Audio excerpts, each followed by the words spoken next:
রাজ্য কমিটির পক্ষ থেকে সমস্ত সাংবাদিক বন্ধুদের আন্তরিক অভিনন্দন। আমাদের ডাকে সাড়া দিয়ে, আমাদের আহ্বানে সাড়া দিয়ে আপনারা সবাই এখানে উপস্থিত হয়েছেন আজকে আমাদের নির্ধারিত এই সাংবাদিক সম্মেলনে। ইতিমধ্যে আপনারা সবাই জানেন, রাজ্যবাসী এবং দেশবাসী সবাই জানে যে United forum of banks union তাদের বিভিন্ন দাবি দাওয়া আদায়ের লক্ষ্যে আগামী 24 এবং 25 মার্চ সারা ভারতবর্ষে ব্যাংক শিল্পে ধর্মঘটের ডাক দিয়েছে। এবং কথা হচ্ছে দীর্ঘদিন পর ব্যাংকিং ইন্ডাস্ট্রির বলতে গেলে শুধু ভারতবর্ষ নয়, পৃথিবীর মধ্যে সবচেয়ে বড় একটি সংগঠন United forum of banks union, যার মেম্বারশিপ মোর দেন 8 লাখের উপর আমাদের মেম্বারশিপ রয়েছে, পাবলিক সেক্টর এবং প্রাইভেট সেক্টর ব্যাংকিং মিলিয়ে। তো আমাদের মূলত যে দাবিগুলি রয়েছে তার মূল এবং ফার্স্ট যে ডিমান্ড সেটা হচ্ছে আমাদের ব্যাংকিং সেক্টরের সমস্ত ক্যাডারে, সেটা অফিসার ক্যাডারে হোক, সেটা ক্লারিক্যাল ক্যাডারে হোক, সেটা সাবঅর্ডিনেট ক্যাডারে হোক, সমস্ত ক্যাডারে পর্যাপ্ত পরিমাণে কর্মী নিয়োগ। আমরা এর আগেও বলেছি, এখনও আপনাদের মাধ্যমে আমরা রাজ্যবাসীর কাছে এই ডাটাবেসটা আমরা রাখছি। আমরা গত 10 বছরের যদি আমরা একটা ডাটা আপনাদের সামনে রাখি, তাহলে দেখা যাচ্ছে ভারতবর্ষের 2013-তে সমস্ত পাবলিক সেক্টর ব্যাংকে ক্লারিক্যাল করণিক হিসেবে যারা ছিলেন তারা ছিলেন প্রায় 3,98,801, এবং যা 2024 সালে এসে দাঁড়িয়েছে 2,46,965। অর্থাৎ রিডাকশন মানে কর্মী সংখ্যা কমে গেছে প্রায় 1,51,836। এবং সাবঅর্ডিনেট স্টাফ যেখানে ছিলেন 1,53,628, সেটা কমে দাঁড়িয়েছে 54,348, যেটা রিডাকশন 59,200। যদি অ্যাজ এ হোল আমরা দেখি তাহলে পাবলিক সেক্টর ব্যাংকে 2013 সালে যেখানে কর্মীর সংখ্যা ছিল 8,86,490, যা 2024-এ এসে দাঁড়িয়েছে 7,46,679, অর্থাৎ 1,39,000 রিডাকশন। ভিজাভিজ যেটা নিয়ে আমাদের মূল বক্তব্য, যে প্রাইভেট সেক্টর ব্যাংকে যদি আমরা কর্মী নিয়োগের অবস্থা দেখি, সেই ক্ষেত্রে দেখা যাচ্ছে ভারতবর্ষে যে 2013-তে যেখানে প্রাইভেট ব্যাংকগুলিতে কর্মচারীর সংখ্যা ছিল 2,29,000, সেই জায়গায় 2024-এ তার সংখ্যা দাঁড়িয়েছে 8,46,000, অর্থাৎ মোর দেন 6,17,000 তাদের ইনক্রিজ। এটা আমাদের এইবারের যে আমাদের স্ট্রাইক যে কল করা হয়েছে, তার মূল ডিমান্ডই রয়েছে আমাদের ব্যাংকিং সেক্টরে, বিশেষ করে পাবলিক সেক্টর এবং রুরাল ব্যাংক যেগুলি রয়েছে এগুলিতে পর্যাপ্ত কর্মী নিয়োগ। এবং এই পর্যাপ্ত পরিমাণ কর্মী নিয়োগ না হওয়াতেই, কর্মী স্বল্পতার জন্যই আমাদের পক্ষে বিভিন্ন জায়গায় বিভিন্ন শাখাগুলিতে আমাদের সে সার্ভিস আমরা যে আমাদের কাস্টমারদেরকে প্রোভাইড করতে পারছি না। আপনারা জানেন, রাজ্যবাসী জানে, দেশবাসী জানে যে ভারতবর্ষের কেন্দ্রীয় সরকারে হোক বা রাজ্য সরকারে হোক, সমস্ত সরকারি প্রকল্প, সরকারি যে সমস্ত সিদ্ধান্ত বা প্রকল্পগুলি নেওয়া হচ্ছে একটার পর একটা, সমস্ত সিদ্ধান্তগুলিকে প্রকল্পগুলিকে বাস্তবায়নে মূল ভূমিকা নিচ্ছে এই পাবলিক সেক্টর ব্যাংক। তো সেই ক্ষেত্রে দেখা যাচ্ছে গত 2 বছর আপনাদের সামনে তথ্যমূলক রাখলাম, যে সেটা আমাদের যেটা পার্লামেন্টে পেশ করা আমাদের ফিনান্স মিনিস্টারের তথ্য। তারপর রয়েছে আমাদের দীর্ঘদিনের দাবি রয়েছে আমাদের 5 ডেজ ব্যাংকিং। ভারতবর্ষে শুধু সেন্ট্রাল গভর্নমেন্ট হোক, কিছু স্টেট গভর্নমেন্ট, এলআইসি বলুন, প্রাইভেট বিভিন্ন কর্পোরেট সেক্টর বলুন, বিভিন্ন জায়গাতেই অলরেডি 5 ডেজ ব্যাংকিং কথা শুরু হয়ে গেছে। এবং আমাদের ব্যাংকিং সেক্টরে 5 ডেজ উইক আমরা ডিমান্ড, আমার দীর্ঘদিনের ডিমান্ড। এবং এই ডিমান্ড গত 2 বছর আগেই আইবিএ, ইন্ডিয়ান ব্যাংকার্স অ্যাসোসিয়েশন, যেটা সরকার এবং আমাদের মধ্যে ব্রিজিং করে, আমরা ডাইরেক্টলি গভর্নমেন্টের সাথে আমাদের কথা হয় না, সমস্ত কথা আমাদের আইবিএ এর সাথে হয়। IBA they will pass on to our message to the government. তো সেই জায়গায় দাঁড়িয়ে আইবিএ যে জিনিসটাকে অ্যাপ্রুভ করেছে 2 বছরের উপর হয়ে গেল, কিন্তু এখন পর্যন্ত কেন্দ্রীয় সরকার আমাদের এই 5 ডেজ উইকের যে ডিমান্ড, এই ডিমান্ডটা মানছে না, পূরণ করছে না। ইভেন গত পরশু দিনের আগেও প্রথমে আইবিএ লেভেলে মিটিং গেছে, এবং আজকে সকালবেলা 11টার সময় আইবিএ এবং ডিফেন্স ডিপার্টমেন্ট অফ ফিনান্সিয়াল সার্ভিসের সাথে গভর্নমেন্টের যারা প্রতিনিধি তাদের সাথে আমাদের যে সেন্ট্রাল লিডারশিপে রয়েছেন তাদের দীর্ঘ মিটিং গেছে। আজকের মিটিংয়েও আমরা আশা করেছিলাম, আজকে সেন্ট্রাল লেবার কমিশন যে মিটিংটা কল করেছিল, প্রত্যেক সময় করে, যে কোনো সংগঠন স্ট্রাইক কলগুলি করে, আজকে এই মিটিং থেকে একটা রেজাল্ট আমরা পাবো। কিন্তু আজকের মিটিংও ওরা অ্যাডামেন্ট ছিল, আমাদের ডিমান্ড ওরা মানবে না। তাই আমাদের এই 24-25 তারিখ স্ট্রাইক আমাদের স্ট্যান্ড। পাশাপাশি আরও যে সমস্ত জিনিসগুলি রয়েছে, আমাদের মূলত রয়েছে আউটসোর্সিং। আমাদের ব্যাংকিং সেক্টর আপনারা জানেন ভারতবর্ষের অর্থনীতির মেইন যে ব্যাকবোন, সেই ব্যাকবোন হচ্ছে আমাদের এই ব্যাংকিং সেক্টর। সেই অর্থনীতিকে মজবুত রাখার যে ব্যবস্থাপনা আমাদের banking sector, public sector bank মূলত বজায় রাখছে। এবং সেই জায়গাতে যে হারে গণহারে এখন আউটসোর্সিং হচ্ছে, সেটা আমরা বিরোধিতা করছি। এবং যারা অনিয়মিত কর্মচারী রয়েছেন আমাদের ব্যাংকে, এই অনিয়মিত কর্মচারীদেরকে নিয়মিতকরণ আমাদের ডিমান্ড রয়েছে। তারপর আরও ইদানিংকালে আমাদের রাজ্য কয়েকটা বিক্ষিপ্ত আছে, সারা ভারতবর্ষে অনেকগুলি ঘটনা আছে, যে বিভিন্নভাবে বিভিন্ন জায়গায়, বিভিন্ন ব্রাঞ্চে, বিভিন্ন শাখায় ব্রাঞ্চ ব্যাংকের অফিসার হোক বা কর্মচারীদের উপর জনসাধারণ বিভিন্নভাবে আক্রমণ আসছে। এই আক্রমণের মূল কারণটি হচ্ছে আমরা সার্ভিসটা ইন টাইম প্রোভাইড করতে না পারা। এবং সেটা কেন হচ্ছে, যেহেতু আমাদের যেখানে 5 জন কারিগর স্টাফ থাকার কথা সেখানে 2 জন কারিগর স্টাফ রাখা যাচ্ছে না, যেখানে 3 জন অফিসার রাখার কথা সেখানে আমরা 3 জনের দূরের কথা 1 জন দিয়ে কোনো মতে কাজ চালাতে হচ্ছে। তো সেই জায়গায় দাঁড়িয়ে আমাদের বারবারই আমাদের ডিমান্ড যে আমাদের ব্যাংকিং সেক্টরে, পাবলিক সেক্টর ব্যাংকিং সেক্টরে আমাদের বিশেষ করে কর্মী নিয়োগ করতে হবে। তারপর আরেকটা মূলত যে ডিমান্ড রয়েছে সেটা রয়েছে সেন্ট্রাল গভর্নমেন্টে অ্যাট পার সমস্ত যে গ্র্যাচুইটি কর্মচারীদের গ্র্যাচুইটি রয়েছে 25 লাখ সিলিং। সেই সিলিংটা আমাদের ব্যাংকিং সেক্টরে রয়েছে 20 লাখ সিলিং। সেই সিলিংটাও গ্র্যাচুইটি আইন, যে আইনটা সংশোধন করে আমাদের সিলিং বাড়ানোর আমাদের দাবি রয়েছে। এরকমভাবে আমাদের মোট আমাদের 11টার মতো আমাদের ডিমান্ড রয়েছে বিভিন্ন দিক মিলিয়ে।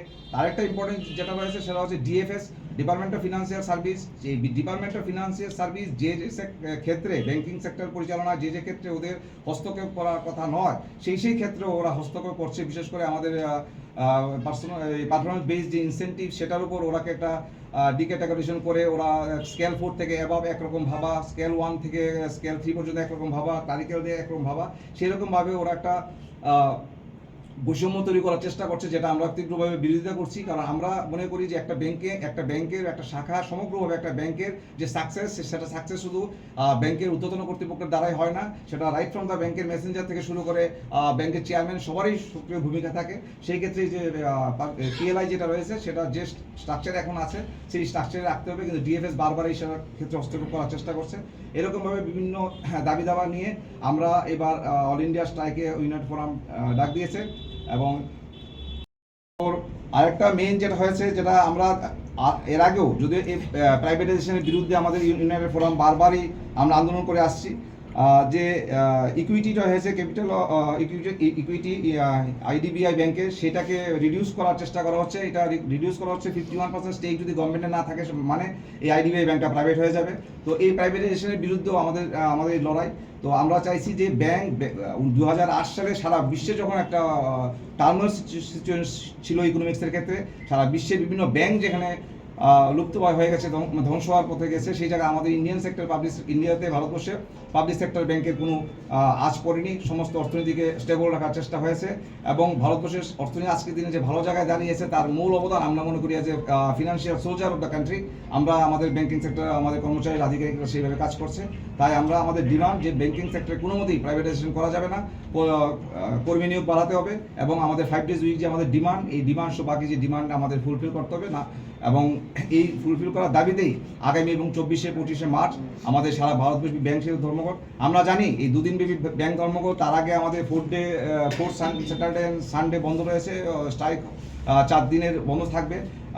গ্রাহক পরিষেবা কিছুটা হলে ব্যাহত হবে, এটা আমরা অস্বীকার করি না। কিন্তু কথা হচ্ছে এই যে আমরা যে পেইনটা নিচ্ছি, এই পেইনটা আমরা আশা করি জনসাধারণকে এই পেইনটা নিতে হবে। কারণ আজকে যদি ব্যাংকিং সেক্টরে যদি আজকে সারা ভারতবর্ষে যদি ব্যাংকিং সেক্টরে 50,000, 70,000, 1 লাখ ছেলে মেয়ে রিক্রুটমেন্ট হয়, তাহলে আমাদের রাজ্যেরও দেখা যাবে 200, 400, 500 ছেলে আমাদের মেয়েরা রিক্রুটমেন্ট হবে এবং সারা ভারতবর্ষে 50,000 রিক্রুটমেন্ট, সেটা বিশাল একটা ব্যাপার। তো সেই ক্ষেত্রে আমরা আশা করব ভারতবর্ষের সমস্ত জনসাধারণ, আমাদের সমস্ত গ্রাহকরা আমাদের এই পেইন, আমাদের যে যন্ত্রণা, সেই যন্ত্রণার সাথে আমাদের সাথে থাকবেন এবং আমরা সেটা প্রত্যেকবার আমরা এই সহযোগিতা পেয়েছি। বিশেষ করে আগরতলা শহরে এবং ত্রিপুরার যে সমস্ত মিডিয়া বন্ধুরা, আমরা বিভিন্ন সময় আমাদের দরকারে আমাদের দাবি দেওয়া পাবলিকের কাছে পৌঁছে দেওয়ার জন্য আমরা আপনাদেরকে দেখেছি, আপনারা আমাদেরকে সহযোগিতা করেছেন এবং আমাদের যে মেসেজটা পাবলিকের কাছে পৌঁছে দিতে পেরেছেন। আজকে আমাদের এই সাংবাদিক সম্মেলনে আমি রয়েছি, আমি Sanjay Dutta, general secretary AIBUC, all India bank officer confederation. আমার সাথে রয়েছে Rahul Chakraborty, general secretary, all India bank employees association. আমার সাথে রয়েছে Tapan da, president, all India bank officer association. আমার সাথে রয়েছে Kankan Debbarma, president, national confederation of bank employees, এবং রয়েছে Supriyo Roy, general secretary of BEFI, bank employees federation of India. মূলত ইউনাইটেড ফোরাম ব্যাংক ইউনিয়ন 9টি সংগঠনের একটি আমরা থাকে। এর মধ্যে 9টি সংগঠনের মধ্যে আরও কয়েকটা 4টি সংগঠন আছে যেগুলো আমাদের এই রাজ্যে অ্যাক্টিভ নয়। এই 9টি সংগঠন নিয়েই আমাদের ইউনাইটেড ফোরাম, এই ইউনাইটেড ফোরামের আগামী দিনে যে 24-25 স্ট্রাইক, এই স্ট্রাইক আমাদের যে মেসেজ, এই মেসেজ আপনারা জনসমক্ষে রাখবেন এবং আশা করছি আমাদের স্ট্রাইক সাকসেসফুল হবে এবং অবশ্যই গভর্নমেন্ট যদি আমাদের এই দাবি দাওয়া পূরণ না করে আগামী দিন আমাদের নেতৃত্ব, আমাদের যে কেন্দ্রীয় নেতৃত্ব রয়েছে, আমরা আরও বৃহত্তর আন্দোলনে যাওয়ার আমরা পথে যাব এবং ব্যাক টু ব্যাক আমাদের স্ট্রাইকের পরেই আগামী 29-30 তারিখ আমাদের অল ইন্ডিয়া ব্যাংক অফিসার কনফেডারেশনের আমাদের এক্সিকিউটিভ কমিটির মিটিং আছে ব্যাঙ্গালোরে এবং এই মিটিংয়ের পর আর হয়তো ইউএফবির মিটিং হবে এবং আরও বৃহত্তর সিদ্ধান্ত আসবে এবং আমরা আমাদের মাঠের এই যে ময়দান, আমরা এই লড়াইয়ের ময়দান ছাড়ছি না। আমাদের যে দাবি, এই দাবি পূরণে আমাদের যে এন্টায়ার এখন প্রায় 7.5 লক্ষ ব্যাংক এমপ্লয়ি অফিসাররা কর্মীরা রয়েছেন, আমরা সবাই মাঠে আছি। আমরা কাঁধে কাঁধ মিলিয়ে আমরা দেশের স্বার্থে আমাদের ব্যাংকিং সেক্টরকে বাঁচানোর লক্ষ্যে আমরা লড়াই সংগ্রাম চালিয়ে যাব। আচ্ছা, এই যে দুদিন আপনাদের ব্যাংক দেশব্যাপী যে ধর্মঘটটা মানে করবেন আপনারা, এই সময় কি ডিজিটাল লেনদেন এবং এটিএম গুলোর পরিষেবা বন্ধ থাকবে না? ডিজিটাল ট্রানজাকশন তো অন থাকবে। এটিএম বিফোর দ্য স্ট্রাইক আমরা এটিএম ফুল রিপ্লেস থাকবে। মান্থ এন্ডে এমনি এটিএমে আমাদের হিটিংটা একটু কমই হয়, এটা মূলত ফার্স্ট উইক সেকেন্ড উইক হিটিংটা বেশি থাকে। যে পরিমাণ এটিএম রিপ্লেনিশ থাকবে আমাদের আগরতলা শহর বলুন বা আমাদের শহরতলি বলুন, সাব ডিভিশন বলুন, ডিস্ট্রিক্ট টাউন বলুন, এটিএম ক্যাশ রিপ্লেনিশ থাকবে। মোরলেস সিডিএম মেশিনও আছে, ক্যাশ ডিপোজিট মেশিন, সেটা সমস্ত ডিস্ট্রিক্ট টাউনে আছে, সাব ডিভিশন টাউনে আছে, আগরতলা শহরে সব ব্যাংকেরই আছে। তো এটা থাকবে। Digital platform is open for all. আপনারা তো আগেও তো বন্ধ দেখেছেন, তাতেও তো কোনো সাড়া হয়নি, এইবার যে বন্ধ দেখেছেন কি মনে করেন? না, আমরা আমাদের দাবিতে আমরা অনড় থাকবো। যদি আমাদের এই দাবি না মানা হয়, আমাদের মূলত রিক্রুটমেন্ট, বাকিগুলো অনেকগুলো দাবি আছে, সেগুলো মূলত আমরা যদি প্রায়োরিটাইজ করি। আমি প্রেস রিলিজটা দিয়েছি। এই প্রেস রিলিজটা শুধু ত্রিপুরা রাজ্যের জন্য তৈরি নয়, সেটা pan India level press release. Just Tripura রাজ্যে যেহেতু আমরা বাংলাভাষী মানুষ এখানে বেশি, সো দ্যাট এটাকে বাংলাতে ট্রান্সলেট করা। সেম প্রেস রিলিজ ভারতবর্ষের সমস্ত স্টেট ক্যাপিটালে গতকালকে এবং আজকে মিলিয়ে সমস্ত মিডিয়ার কাছে গেছে।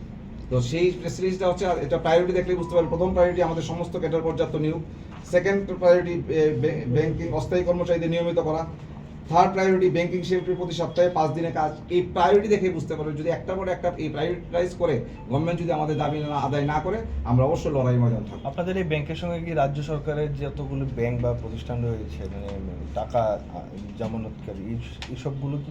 না, রাজ্য সরকার বলতে আরআরবি, যেটা RRB means regional rural banks, আমাদের রাজ্যে সেটা হচ্ছে টিজিবি। কোঅপারেটিভ ব্যাংক এটা আমাদের আরআরবির মধ্যে পড়ে না। তো আরআরবি মানে গ্রামীণ ব্যাংক আমাদের স্ট্রাইকের আওতায় এবং নট গ্রামীণ ব্যাংক অন্যান্য স্টেটের যে রুরাল ব্যাংকগুলো যে আছে, যেমন আসামে আসাম গ্রামীণ বিকাশ ব্যাংক আছে, মিজোরামে মিজোরাম রুরাল ব্যাংক আছে, সেই যে ব্যাংকগুলো আমরা nationalised bank sponsor, like that Gramin bank is sponsoring by our PNB, তো Mizoram is sponsoring by State Bank, like that Assam Bikash Gramin Bikash bank sponsoring by State Bank. তো this bank will all remain. আপনারা কত বছর ধরে এই আন্দোলনটা চালিয়ে যাচ্ছেন এবং যে ব্যাংকের যে কর্মী সংখ্যা আছে সেই বিষয়ে সরকারকে কতদিন ধরে আপনারা এটা নিয়ে? না, সরকারকে দেখুন, আমাদের এই 5 ডেজ ব্যাংকিং নিয়ে 5 ডেজ যে ব্যাংকিং ডিমান্ড, এই ডিমান্ড আমাদের 2016, কিন্তু ইন বিটুইন আমাদের 5 ডেজ ব্যাংকিং এর যে ডিমান্ডটাকে 2 দিন স্যাটারডে অফ করা হয়েছে, সেকেন্ড স্যাটারডে এবং দিস ফোর্থ স্যাটারডে। তারপর থেকে এটা আমাদের ডিমান্ড, এবং এই যে ডিমান্ডটা, এই ডিমান্ড অলরেডি আইবিএ অ্যাপ্রুভ করেছে, গভর্নমেন্টকে রিকমেন্ডও করেছে। কিন্তু গভর্নমেন্ট আইবিএ রিকমেন্ড করার পর প্রায় মোর দেন 2 ইয়ার্স হয়ে গেছে, এখন মতো গভর্নমেন্ট এটাকে অ্যাপ্রুভাল দিচ্ছে না। আর মূলত কর্মী নিউজ যেটা হচ্ছে, যেটা ডাটাবেসটা আপনাকে আমরা দিলাম, যে গত 10 বছরে রিডাকশনটা কোন জায়গায়। গত 10 বছরে এই রিডাকশন প্রায় 1,39,000 রিডাকশন। আপনি ভাবেন ব্যাংকের শাখা আমি গ্রেটার ইন্ডিয়া নিয়ে বলছি না, শুধু আমি ত্রিপুরা নিয়ে যদি বলি, ত্রিপুরা নিয়ে সমস্ত ব্যাংক ব্রাঞ্চের শাখা প্রত্যেক বছর নট লেস দেন 100 ব্রাঞ্চের মানে শাখা আমাদের বাড়ছে, সব ব্যাংকের আমি বলছি, স্টেট ব্যাংক, গ্রামীণ bank, PNB, UCO bank, United bank, সমস্ত ব্যাংক মিলিয়ে নট লেস দেন 100। যে একটা ব্যাংক চালাতে গেলে মিনিমাম একটা লোক চালাতে গেলে 5 জন লাগবেই, 3 জন কারিগর, 2 জন অফিসার লাগেই। কারণ এটা এখন আপনারা সবাই জানেন, ডিজিটাল ব্যাংকিং প্ল্যাটফর্মে একজন যদি কাজটা করে একজন এটাকে অ্যাপ্রুভাল দিতে হয়। তো সেক্ষেত্রে অনেক রিস্ক ফ্যাক্টর দিয়ে ব্যাংক, বিশেষ করে রুরাল সেক্টরে যে সমস্ত ব্যাংক অফিসাররা কাজ করছে বা যে ক্লারিক্যালরা বন্ধুরা, দিদিরা, ভাইরা কাজ করছে, তারা কীরকম রিস্ক ফ্যাক্টরে কাজ করছে, ওরা আপনারা যদি একটু ব্যাংকে যান দেখেন, তাহলে আপনারা বুঝতে পারেন। রুরাল সেক্টরে, শহরে সেটা সেরকম বোঝা যায় না, আমরা স্বীকার করি যে বিং লিডার আমরা জানি শহরের কাজের চাপও বেশি, কিন্তু সোফার আমরা অ্যাকোমোডেট দিচ্ছি কিছু অফিসার তার কাছে, কিন্তু গ্রামের অবস্থা খুব খারাপ। প্রত্যেকটা ব্যাংক রিসেন্টলি, আমি আমার স্টেট ব্যাংকে বিলংস করি, আমি স্টেট ব্যাংক থেকে যদি বলি, এই গত সপ্তাহে আমরা একটা ব্রাঞ্চ করলাম, রাজনগর ব্রাঞ্চ। এর আগে 1 সপ্তাহে আমরা ব্রাঞ্চ করলাম কল্যাণপুর ব্রাঞ্চ। আমরা এখানে একজন অফিসার। আপনি ভাবেন, রাজনগর একটা ব্লক, কল্যাণপুর একটা ব্লক, গন্ডাছড়া একটা সাব ডিভিশন একটা ব্রাঞ্চ করলাম, একজন অফিসার, একজন clerk. that how the branch manager or the caricature will provide all that bank service to the customers. Huge customer, গন্ডাছড়াতে স্টেট ব্যাংক নেই, হিউজ কাস্টমার গন্ডাছড়া, শুধু এক গ্রামীণ ব্যাংক ছিল। এবং এই কাস্টমার চা কোনো পক্ষে সম্ভব না যদি রিক্রুটমেন্ট না হয়। তো সেই কারণে আমাদের মূল ডিমান্ড রিক্রুটমেন্ট, 5 days উইক, এটা আমাদের মূল ডিমান্ড।